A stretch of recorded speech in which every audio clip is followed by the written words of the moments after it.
Enemy UAV spotted.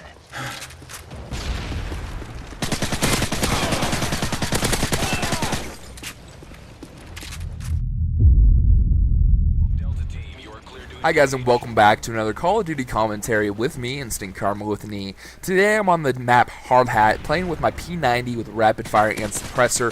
We got flashbangs and a throwing knife for my tactical and lethal accordingly. And then for my strike package, I'm working with the specialist one today. First I'll begin sleight of hand, then scavenger, and then stalker, all pro perks here. And I really like the addition of the specialist care package, or not care package, but strike package. I get these so mixed up, I'll say kill streak, care package, strike package, as long as you guys know what I'm talking about, right? But before I get into that, I want to talk to you guys a little bit about stuff I found out about Activision and Infinity Ward. It might be some old news, but it's new to me, so I'm taking a guess and hoping that it's new to some of you guys here. And I'm going to go ahead and jump straight into this here because I do have a few gripes with this game. And I think the reason for that and they've become, a lot more blown out of proportion than what they should be. It's, again, because of what I learned about the companies. So let's get into it. Activision and Infinity Ward, they've been partners for a while here, and Activision is just this huge parent company. I kind of look at them as the Walmart of the gaming world, just gobbling up all the little companies here and there and just creating this mother of a company that just overshadows everything. And they're not the only one. We got EA and stuff like that, but if we take a look at it, Activision, they're in with Blizzard on World of Warcraft. They got the Call of Duty franchise, and then they own the Guitar Hero franchise as well. So enough said there. But what happened is they worked with Infinity Ward, and we got Call of Duty 4. The basis for online multiplayer shooters as we know it today. It really revolutionized everything. And there were two lead directors on that, and forgive me, I can't remember their names right now, but they were with Infinity Ward, and they really created this game. Now what happened is after Call of Duty 4, the original Modern Warfare, sold so well, Activision's like, we want you guys to keep pumping these things out, keep making us money, and just resell this game basically. And these developers were like, no, we're not going to do that. We put a lot of time and effort into this, and we kind of want to have it be a standalone thing. We'll work with you guys, but we don't want to just keep pumping out the same game over and over again.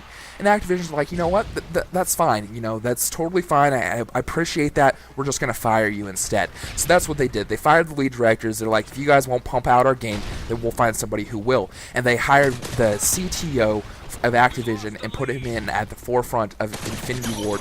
And so basically now Infinity Ward is just a small subdivision of Activision, because after the lead developers got fired, an additional 46 employees ended up leaving, and it's just not what it used to be. So Infinity Ward is all Activision people inside there now, and I think that's why we haven't seen much growth with the game in recent years.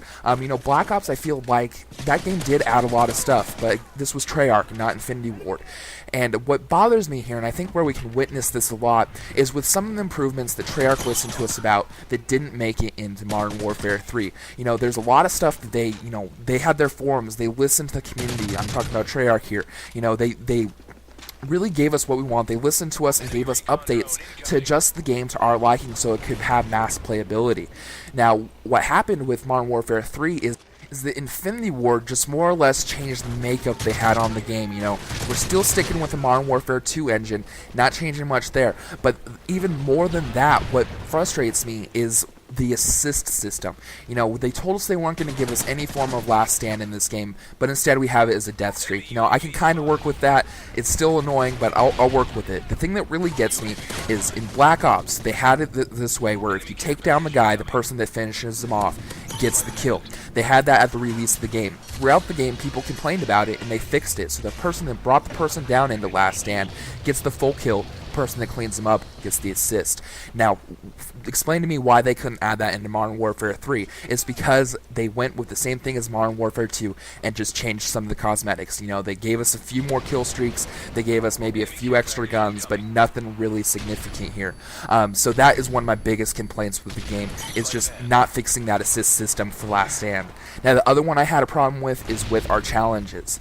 I feel like they did have a lot of art design with some of the titles and emblems that they have going on here, but the challenges overall stay the same. They didn't really add anything new. Then they also gave us the same exact titles for the completing the challenges in the previous game. You know, they changed them a little bit, but there's the same names. Like, look at Joint Ops, you know, it's still Pot Leaves. They just got the Skull guy on there now smoking a joint. So, you know, those are the same. It's the same title. All the names are the same, like NBK you still get for getting 3 long shot kills.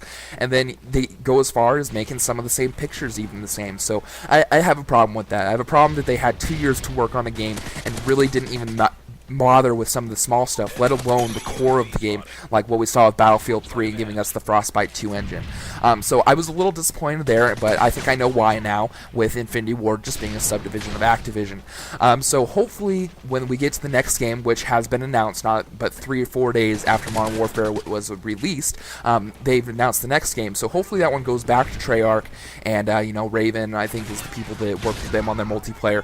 Hopefully we get something good from them again, but I've really lost faith with Infinity Ward and Activision overall, so I'm really looking forward to the next game, but not to say I don't like this game. So I don't want you guys to get that opinion at all. I'm still going to play this, still like the game, I just have some complaints with it. Now, sorry if this felt like a bit of a rant today. I hope you guys learned a little bit from it, if anything, but if not, I'm going to be returning to what I normally do with my commentaries, you know, giving you guys a little bit of insight to the game, some tips and tricks here with the next one, and we'll get into the strike packages at that point. But always remember, rate, comment, and subscribe, and I'll catch you next time.